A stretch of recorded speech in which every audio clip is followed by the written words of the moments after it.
October 23, 1944. The Palawan Passage, 2 hours before dawn. This is the stretch of sea between northwest Borneo and the island of Palawan that sailors had nicknamed the dangerous ground for the reefs and shoals that broke the surface where no one expected them. Through total darkness, on diesels pushed almost to their limit, a Japanese force is moving. 5 battleships, and among them the 2 largest warships ever built by human hands. 10 heavy cruisers. Light cruisers and destroyers along the flanks. The columns are holding 16 knots and steering northeast toward the place where American troops have already been landing for days on the island of Leyte. At the head of the port, steams the heavy cruiser Atago. On her bridge stands Vice Admiral Takeo Kurita, the man commanding this entire force, and Atago is not just his ship. She is the brain of the whole operation. The staff is here. The cipher clerks and the radiomen are here.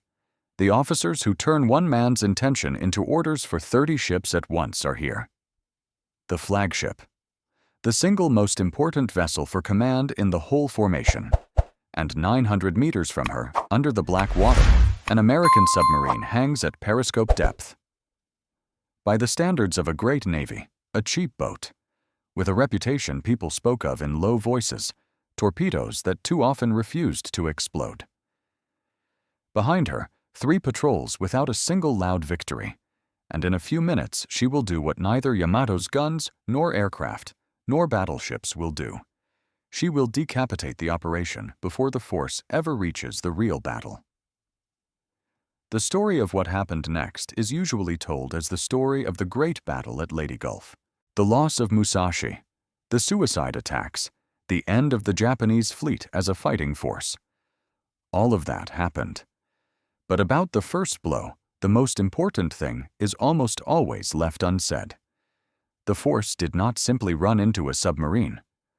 The Japanese themselves placed the brain of their operation exactly where it was easiest to kill, and they kept steaming in that same formation even after they knew they had been found.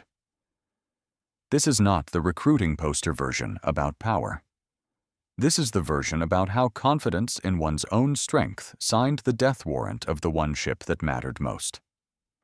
4 torpedoes from 900 meters, and 20 minutes later, the flagship was gone. 360 men went down with her into the Palawan Passage, and among them were roughly half of the very signalmen the force depended on to command itself. 2 days before, that staff would be needed more than anything in the world. And the man who stood beside Kurita on that bridge would survive all of it this night and 2 wounds over the next 2 days. Years later, he would write a single sentence about this voyage, and that sentence closes the whole story. We will reach it at the very end. To understand that morning, you first have to understand both ships, and it makes sense to start with the one everyone considered strong. Atago was a Takao-class heavy cruiser, 203 meters long, around 14,000 tons at full load. 10 8-inch guns in 5 turrets, a speed above 34 knots, faster than almost anything that might try to run her down. When these ships entered service in the early 30s, they were a point of pride. More powerful, faster, better armed than most of the cruisers they would ever face. They were built from the start as ships meant to lead squadrons. That role gave them a very distinctive shape, an enormous, many-tiered forward superstructure that you could recognize on any silhouette. Inside it sat the control stations, the radio rooms, the staff spaces. The ship was built not only to fire her guns, but to command from. In practice, that meant the flagship carried not only her own 770 crew, but an admiral and his entire staff on top of them. Dozens of officers, cipher clerks, radiomen. The very people without whom 30 ships become 30 individual ships, bound by no common plan. The protection on these cruisers was decent for their class, and no more. An armor belt along the machinery of around 100 millimeters, thicker over the magazines. During a refit in the late 30s, Atago and Takeo were given anti-torpedo bulges along their sides to improve stability and underwater protection. All of it was calculated against shells and splinters. The trouble is that a torpedo entering the hull underwater at point-blank range speaks to that kind of protection in a different language, and every one of those numbers would mean far less that morning than the people who trusted them would have liked. Here is the first thing that design did to the men. The tall superstructure, packed with staff, turned Atago into a convenient command post and gathered into one single hull the people who existed nowhere else in the whole force. To lose this cruiser meant losing not 700 sailors, but the nervous system of the entire operation. No one on the bridge thought that way that night. They thought of simpler things. The flagship is fast. The flagship is well armed. The flagship is in the middle of the formation, screened by her own ships. Now the second ship, the one everyone considered weak. Darter, an American Gado-class submarine. 95 meters, around 1,500 tons on the surface. Diesel-electric. On the surface, 4 diesels drove her forward and charged her batteries, submerged. She ran on electric motors from those batteries. On top, she made 21 knots, submerged 9, and only for as long as the charge held. 6 bow torpedo tubes, 4 in the stern, and around 80 men in a hull a little more than 8 meters wide, 8 meters across. In that space, 80 men lived for weeks at a stretch. Bunks were slung right between the torpedoes. By the end of a long dive, the air turned thick and stale. Heat stood by the diesels. Damp gathered in the compartments. Nothing like the parade service of a recruiting poster. A steel tube where everyone knew everyone else by face, and where one mistake belonged to all 80 at once. And this boat carried a trouble the American Navy knew far too well. For the first 2 years of the war, submariners cursed their torpedoes. The Mark 14, the fleet's main torpedo, would run deeper than it was set, or simply fail to detonate on impact. Captains who blamed the equipment too loudly were sometimes relieved of their boats. The crudest effects had mostly been cured by 1944, but the bad name remained. Picture it, a boat with torpedoes you cannot fully trust going out against the most powerful force Japan still had. Darter was commanded by Commander David McClintock. He had graduated from the academy in '35 and spent nearly his whole career in submarines. Going into this 4th patrol, his boat had not a single sinking of the kind that makes the reports. Not long before, he had actually tracked the cruiser division of Admiral Sekonju and failed to work his way into a good firing position. He let them go. One military historian would later say it plainly about both boats. Neither Darter nor Dace had been at all successful before that night. Not one soul on Earth would have ranked this boat above Yamato and Musashi on the list of what would decide the operation. To feel that morning, you have to live through the hours that led up to it, and they began long before the first shot. Just before midnight, Darter and her partner Dace, commanded by Commander Bladen Claggett, lay almost side by side, about 15 meters apart. The two captains were talking, literally, through a megaphone, by voice, in the dark. They avoided the radio entirely. Any transmission might give the Japanese the bearing of where the hunters were. So contact between the boats was held by a shout through a horn and by a thrown line. That is how it began. In low voices, the most destructive submarine attack of the entire war. At 16 minutes past midnight, Darter's radar caught a contact at around 30,000 yards. The operator at first decided it was a rain squall at the southern entrance to the passage. A couple of seconds later, he understood his mistake. It was not water, it was steel, and there was a great deal of it. What followed was 5 hours of pursuit. Both boats on the surface, at full power, running up the flank of the Japanese columns to overtake them and meet them at dawn from underwater, ahead on their track. 5 hours in the dark, at the limit of their diesels, dangerously close to a force that could turn its destroyers on them at any second. The reports called it taking position. For 80 men in each hull, it was 5 hours, with one simple thought. If they spot us now, we will not outrun 30 ships on batteries alone. Darter's first report to her partner fit into a handful of words: fast ships on a northeasterly course. Fast ships, in their language, meant warships, as opposed to Maris, the slow and clumsy Japanese transports. The executive officer of DACE read those 4 words and understood everything at once. This night, they were not hunting a convoy. They had found a fleet. And what was happening aboard Atago at this same time? A completely different picture. A big ship, relative room to move, staff work, a steady course. But attention of its own kind hung here too. Kurita's force had left Brunei the day before with a mission that few on the bridge truly believed in. The staff knew the arithmetic by heart. They were leading a surface armada nearly 1,000 miles without their own air cover to break into an enemy anchorage and slaughter a landing force. On paper, bold. On the bridge, it felt like something else, and later one of the senior officers would say so without softening it. The Japanese were not naive. They had foreseen the submarine danger in the Palawan Passage. The force held a strict alert and steamed an anti-submarine zigzag at 18 knots. This matters.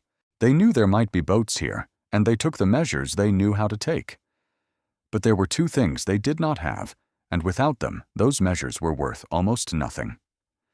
There was not a single aircraft of their own over the fleet for an anti-submarine patrol, and the shortage of fuel would not let them hold a genuinely high speed. And for a surface ship, speed is the best defense against a submarine. It is worth coming back to that empty sky on its own, because it decides almost everything. Over an enormous fleet, not one of its own aircraft was flying. And any ship, battleship or cruiser alike, fears a submarine right up until the moment it can see her first. An aircraft spots the periscope, the wake, the shadow under the water, where a lookout on a bridge in the gray of dawn will see nothing at all. The force was moving through the famous dangerous ground, essentially blind, relying on the eyes of its watchstanders alone. 18 knots of zigzag against a boat that had already overtaken them and was waiting up ahead. It was far too little, but it was not the empty sky that frightened these men most that night. Something worse. They already knew they had been seen. One of Darter's urgent reports was intercepted by Japanese radiomen aboard Yamato, which meant the bridges understood.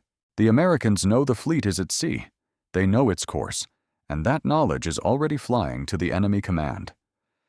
Kurita had an unmistakable sign that he had been discovered. And here is the heart of the whole miscalculation. Knowing he was found, the commander changed neither his formation nor his order of march. The flagship stayed at the head of the column. The destroyers still did not move out into a screen ahead of the heavy ships. The force kept steaming on the same course, in the same formation, straight toward the boats that were already turning to strike.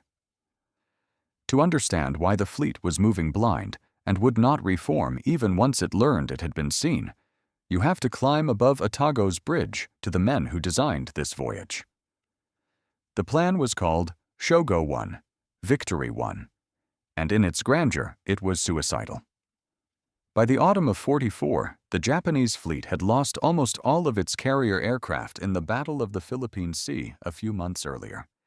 It still had carriers, but without planes and trained pilots, they were worth almost nothing as a striking force. So the entire calculation fell on surface ships and on the head-spinning coordination of 3 separated forces that were supposed to converge on Leyte at the same time, at dawn on the 25th of October, and snap the American fleet shut in a pincer. Kurita's force, the strongest, ran in the center, pass through the strait, and strike the landing force. Ozawa's carriers to the north worked as a decoy, drawing off the American Third Fleet. Another group came in from the south, and it all depended on three forces, moving by different routes through narrow straits with treacherous currents, arriving at one point in 1 hour, almost without air cover because there was nothing to cover them with. On top of that, a strict radio silence was laid over these forces, and it would later wreck the timing of Nishimura's southern group with the rest. The decision was made at the top. The bill fell to the men in the hulls. And one of those men, not a sailor, but Kurita's own chief of staff, Rear Admiral Tomiji Koyanagi, would later describe the plan without any mercy toward his own command. "Just think of it," he wrote, "to send a great mass of surface craft without air cover nearly 1,000 miles, exposed to enemy submarines and aircraft, with the mission of breaking into a hostile anchorage." He called it a completely desperate, reckless, and unprecedented plan that ignored the basic concepts of war. And he added that he still could not interpret it as anything but an order for Kurita's fleet to go and die. The villain of this story is not one man, but a doctrine. The staff logic that sent its own people into a voyage where the very construction of the plan left them defenseless. No aircraft, but we go. Not enough fuel for full speed, but we go. Submarines expected in the passage, but we go in the same formation, flagship at the head of the column. Reforming 30 ships in the dark on a zigzag is hard, and the habit of believing the flagship is safe in the middle, screened by her own, is too comfortable to revise on the move. Later, one historian would put it bluntly: Kurita unaccountably failed to deploy his destroyers in an anti-submarine screen ahead of his heavy ships, and it turned into catastrophe. Now bring the two sides together, because everything is decided where they meet. Around 4:30 in the morning, Darter's crew even had time for coffee. Then McClintock sounded battle stations. He took the boat down, went deep to check the water density, came back to periscope depth. At 5:09, Darter submerged for good and began her approach on the port column. At 5:27, with her tubes ready, the captain made out through the periscope what was bearing down: 4 heavy cruisers and a battleship. Straight at him, at the head of the near column, came the flagship Atago. Right behind her, Takao. In the conning tower, a quiet work of its own was underway. The operators of the torpedo data computer asked the captain for the range, and bearing to the target, fed in the figures, handed back the settings for the torpedoes.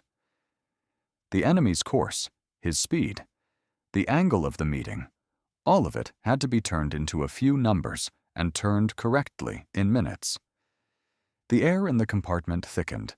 The boat ran on her motors almost without a sound, and through the hull came only the occasional ping of the sonar and the low hum of the motors. And then the Japanese force made a zigzag, the very turn meant to throw off a submarine's aim. This morning it did the opposite. The ships turned toward Darter. What had been intended as protection delivered the target right under the gun. McClintock realized the range would not be 3,000 yards as he had reckoned, but less than 1,000. Almost point blank, he could see a signal lamp blinking on Atago's bridge in the very second he fired the first torpedo. One ship out of that formation would survive the next 20 minutes and would be erased from the war by that same wager of its own navy that a flagship at the head of the column is strength, not a target. At 5:32, Darter fired all 6 bow tubes at Atago from a range of about 980 yards. Then she swung hard away, bringing her stern tubes to bear, and put them into the second ship in the column, Takao. The torpedo's run was terribly short, not minutes, but seconds. Of the 6 torpedoes fired at Atago, 4 found their mark.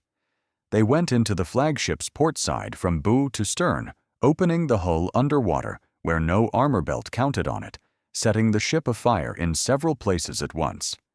And McClintock then did the thing that was against every rule, and yet so human. Instead of swinging on to the next target at once, he whipped the periscope back to see what they had done. What he saw he would not forget for the rest of his life. The cruiser was so close that at high power she would not fit in the periscope hole. A solid wall of billowing black smoke from the number 1 turret all the way to the stern. The ship was already settling by the bow, and minutes after that look inside Darter's pressure hull, they heard the sound, the low grinding sound of a ship breaking apart. Just 8 minutes passed from the hit to the moment Darter heard Atago coming to pieces. Move now to Atago herself. In an instant, the flagship's ordered world collapsed into chaos. 4 underwater explosions along the port side. Water poured into the forward compartments faster than the damage control parties could do anything about it. Fires on the superstructure, smoke from ruptured ventilation shafts. The ship heeled to port and went down by the bow. Reports rained onto the bridge, flooding in the forward magazines, in the engine rooms, power falling, communications breaking, communications breaking. On the ship whose entire meaning as a flagship rested on communications. This is the minute we walked the whole road for. Kurita understood that Atago could not be saved and that there was no time left to move the staff to another ship. He ordered her abandoned. And the commander of the most powerful force Japan had left, the man who was supposed to lead the main blow of the whole operation, went over the side with everyone else, into the warm, dark water of the Palawan Passage to swim for his own life. The admiral at least swam clear. 360 men did not. Atago capsized and sank at around 5:53, less than 20 minutes after the hit, and went bow first into the deep with them. The destroyer Kishinami pulled the chief of staff Koyanagi out of the water, along with the cruiser's captain, Rear Admiral Araki, and 355 of the crew. The destroyer Asashimo picked up another 171. But among those who did not swim clear were men who could no longer be replaced in the hours left before the battle. Signals officers, staff specialists. About half of Kurita's key communications staff stayed on the bottom with the ship. What of Takao, steaming second? Here is a knot that is often retold wrong, and it is worth untangling precisely. 2 torpedoes from Darter's stern salvo struck Takao, but not along the full length of the hull, as in Atago in the stern. They tore off the rudder, knocked out 2 of her 4 propeller shafts, flooded several compartments. The ship held. And it had nothing to do with any triple hull, as people sometimes write. Takao had no triple hull at all. The difference turned out to be simpler and crueler for it. Atago took 4 hits into the hull at almost point-blank range and capsized in 20 minutes.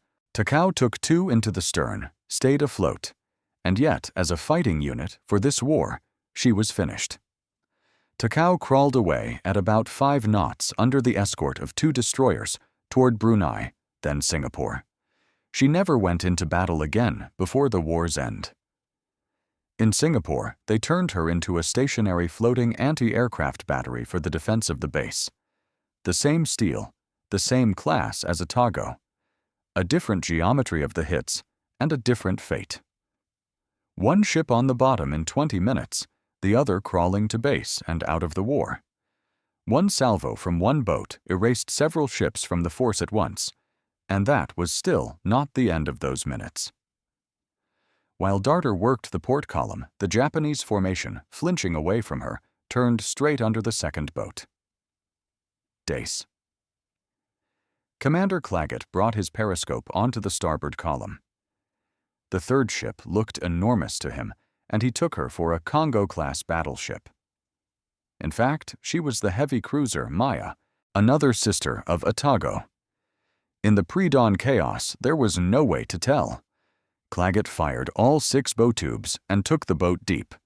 And then the ocean exploded. Dace was flung upward, the shockwave rolling through her pressure hull. The needle of the depth gauge in the control room jumped and stuck. The lights went out completely, leaving only the dim red glow of the battle lanterns. Men grabbed for pipes and valve wheels. For several minutes, no one knew whose explosions these were, their own torpedoes reaching the target, or Japanese depth charges that had found Dace herself. Through the compartments, they searched for the fine spray of a high-pressure leak. There was no leak. And that terrible cracking sound that so frightened Dace's crew was the noise of Maya's bulkheads bursting. 4 torpedoes had struck her near a torpedo stowage. Powerful secondary explosions tore the cruiser apart. By 6 o'clock, Maya lay dead in the water, and 5 minutes later she sank, taking more than 300 men with her. One of Dace's officers would later compare the sound of her death to the crackle of cellophane crushed in a fist. From aboard Yamato, Vice Admiral Ugaki watched Maya vanish in a flash and a cloud of smoke, and wrote in his log that nothing of her remained to be seen. Above the water, there unfolded what one American commander would call a sight no worse than fireworks on the 4th of July.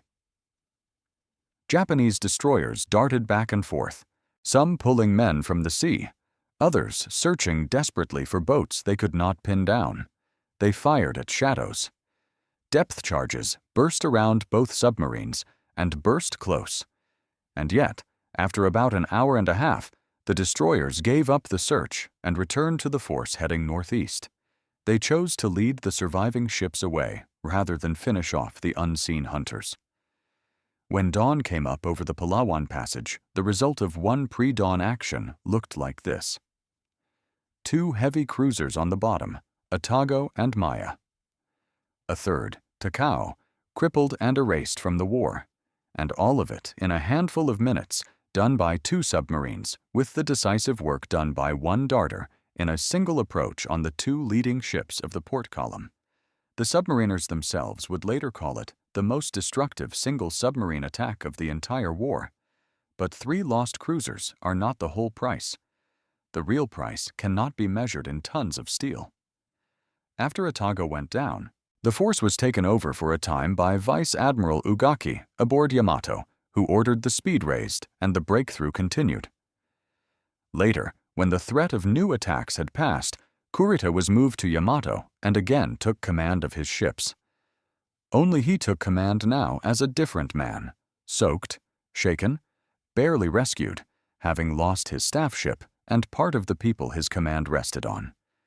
And here is what turns the familiar picture over. It is taken for granted that the fate of the Japanese fleet at Leyte was decided by big forces, the decoy carriers, the battleship guns, the clouds of American aircraft over Musashi. So it was, but the very first blow, the one that started Shogo when falling apart before the real battle, was not struck by the giants. It was struck by the cheapest class of hunter in the fleet, a submarine with a bad name for unreliable torpedoes, and not one loud victory behind her. The edge of the operation was broken not by power, but by position. The boat ended up where she needed to be, and the flagship ended up where she was easiest to reach. And Darter did one more thing besides the ships she sank. Her contact reports went straight to the American command. Admiral Halsey learned that Kurita's force was at sea and driving for a breakthrough. After her, other boats, Angler, Gitaro, picked up the fleet and reported it too. From those reports grew the airstrikes in the Sibuyan Sea the next day, and there American carrier aircraft sank Musashi.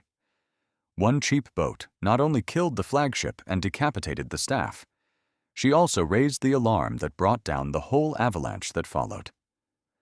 Come back now to the man who stood on Atago's bridge when the torpedoes went into her. To Kurita's chief of staff, Rear Admiral Tomiji Koyanagi. Koyanagi was on Atago beside Kurita when the force was ambushed. He was pulled from the water onto Kishinami, along with the cruiser's captain and hundreds of sailors. Over the next 2 days, now aboard Yamato, in the action off the island of Samar, he would be wounded twice, and through all of it, he stayed at Kurita's side, an arm's length from every decision. He was not an outside witness. He was the very staff, half of which the Palawan Passage had taken on that first morning, and here is how that loss would echo.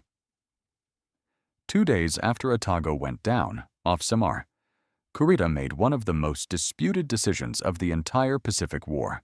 At the moment when the road to the American landing force lay all but open, he turned away from the nearly defenseless escort carriers and withdrew. Historians argue to this day about why. They name fatigue, broken communications, the lack of air reconnaissance, a mistaken read of the enemy.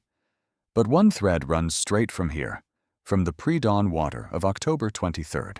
Off Samar, Kurita no longer had at his side half of the experienced staff officers who might, perhaps, have held him back from the mistake. Atago had taken them. Koyanagi survived the war. And years later, a retired rear admiral, he sat down and wrote his own account of the battle for Leyte Gulf, in the first person, calmly, not trying to dispute the verdicts of others, simply to tell it as he had seen it. It is from him that we know the real reason the force was so vulnerable that morning. There were no aircraft for an anti-submarine patrol, and the shortage of fuel would not give them speed.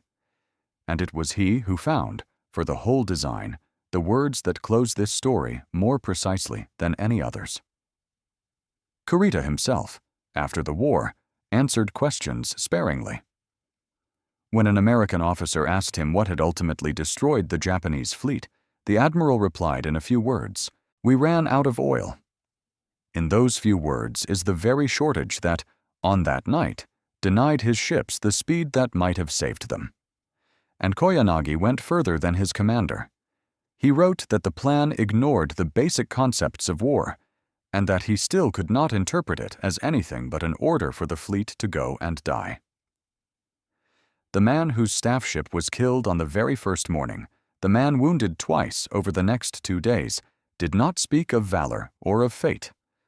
He said exactly what he had seen. They were sent to die, and the very construction of the order made the most important ship in the force the easiest target of all. A cheap hunter with unreliable torpedoes fired from 900 meters. 20 minutes later, the flagship lay on the bottom. Her admiral floundered in the water, and half the communications staff was already gone. The real battle was still 2 days away.